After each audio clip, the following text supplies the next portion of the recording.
Hello everybody and welcome. In today's video, we're going to be talking about isolation and Barcelona. And let's get started with an overview. In these tactical approach videos, I'm not trying to replicate a certain manager's playstyle, but I do like to take into account the club's history and if they play a certain style of formation. I bring that up because originally, this tactic for Barcelona was going to be something we're all most likely familiar with in how they play. And that's something like this. A 4-3-3 with these instructions. Focus on possession, moving the ball around, and aggressively pressing when we lose it. But as I was thinking about it, I wanted to do something a little different. I'll keep the 4-3-3 formation because Barcelona has the players for it, but I'm going to try a different approach. For my plan, the main goal of this tactic is to get our best players into isolation. The idea is that my players are better than the defenders they're going against. Which leads me into part 2. Focus on one-on-one matchups. Build the tactic around positioning and getting players into space. And finally, we're probably going to split this tactic, meaning have the core tactic focused on balance, and then the rest focused on isolation. I'll explain this more in just a bit. Now that we've got our plan, let's head to the next section and start building out our tactic. Sometimes working on these more esoteric tactics, I like to focus on simple, easy player roles. By that I mean choosing player roles that are consistent in their positioning so I know exactly where they're going to be. Which brings me to the core of this 4-3-3. It's pretty standard but still has a bit of my flavor. We've got a central midfielder on attack, the anchor, the libero on support, the central defender, and the inverted fullback. These 5, pardon the turn of phrase, are the anchor of the tactic. They're the ones who will be consistent in their positioning and allow their teammates to have all the fun. We'll start with that by looking at the other central midfielder, where the main player is Pedri. He has a lot of elements that I look for in a roaming playmaker, including some standout mental attributes. However, one weakness in his game is defending. He is very low positioning and tackling. These are elements I like to look for in a roaming playmaker. I still want to use him in the role, but what I've done is given him personalized player instructions. I've told him to close down less and ease off tackles. This will give him a lot of the elements I want from the role, but limit the deficiencies in his game when defending. Next, we get to the left back slot. And for that, I've chosen the closest role we have to a playmaking role, the complete wingback on attack. A role that loves to take on defenders out on the wing, while giving him the freedom to move around as necessary. On that same side ahead of him, I've chosen the winger on support. This is also a role that's going to stay pinned to the sideline, and he also wants to take on defenders with dribbling. The complete wingback will sometimes move inside if needed, making sure they're going to stay out of each other's way. On the opposite side, if you know me at all, you already know the role I've chosen out here, the Raumdeuter. It's the most isolated role in the game. And finally, the striker is the false 9, a role that likes to drop into the midfield but will stay more centrally a little bit more compared with a role like the complete forward.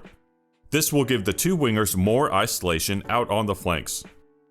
The 5 roles I'm trying to isolate, the complete wingback, the winger, the false 9, the roaming playmaker, and the Raumdeuter either have dribble more, roam from position, or both as a hard-coded player instruction. I want them to move around the field, get the ball, and take on defenders. But there's still one more element I can add to this isolation, and for that we're going to head to the team instructions.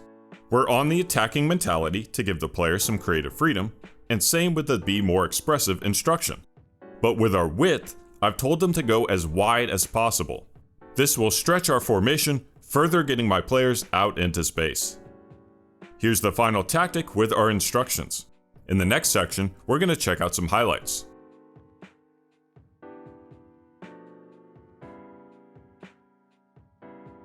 The first play we're going to look at starts with us on the ball in our own half of the field, attacking from right to left. We'll start by looking at the Raumdeuter and the winger, and how wide they are. 2 players stretching basically the entire length of the field.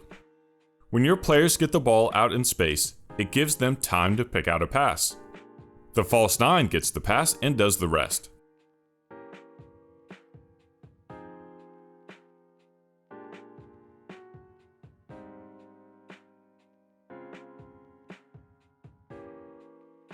So what happens when you create a lot of width using the wide team instruction is you put pressure on the opponent's defenders, and specifically their backline. This is why you may want to use roles that like to dribble, so they can take advantage of this. Here's us on the ball, again attacking from right to left. On the opposite side, we've got the roaming playmaker, the winger, and the complete wingback. And they're giving us this super wide triangle. We're going to watch the play develop for a second as we get the ball to the complete wingback.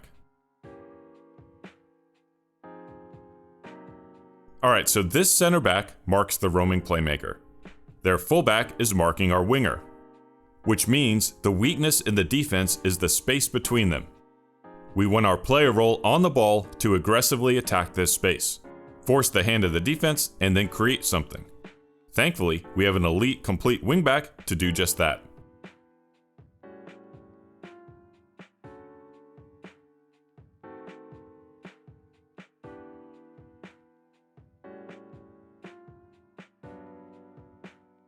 This sequence starts with the opponent on the ball in their half of the field. It'll give us a look at our 4-3-3 defensive shape. We win the ball and quickly try to attack on the counter. It doesn't work and the defense settles into their shape. So how do we create a chance after the initial one fails? Well, a long ball over the top is one of the best ways to break down a team sitting back. The libero is on the ball, but we're going to look at our winger. Look at how far out he's positioned.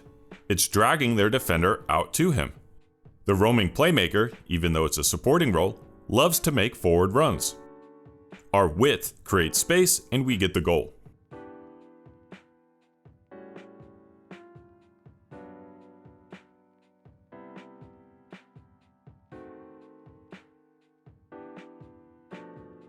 The theme of this tactic is isolation. Get my players the ball out in space and ask them to make something happen. In this one, where we're now attacking from left to right, is an example of that. We're going to get the ball to the Raumdeuter.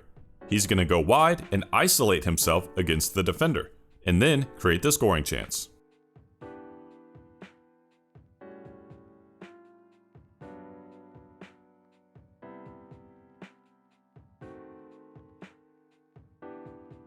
Here's our last example. It starts with us on the ball in our own half. This play won't result in a goal or even a shot attempt, but it does give another example on how the tactic works. This is the central midfielder on attack. He's going to move towards the goal. The Raumdeuter stays out wide. The anchor will hold his position in the midfield. They're all working to clear out space in the midfield for this role, the roaming playmaker. This role wants to drive through the heart of the midfield. He's going to be the catalyst to start the play.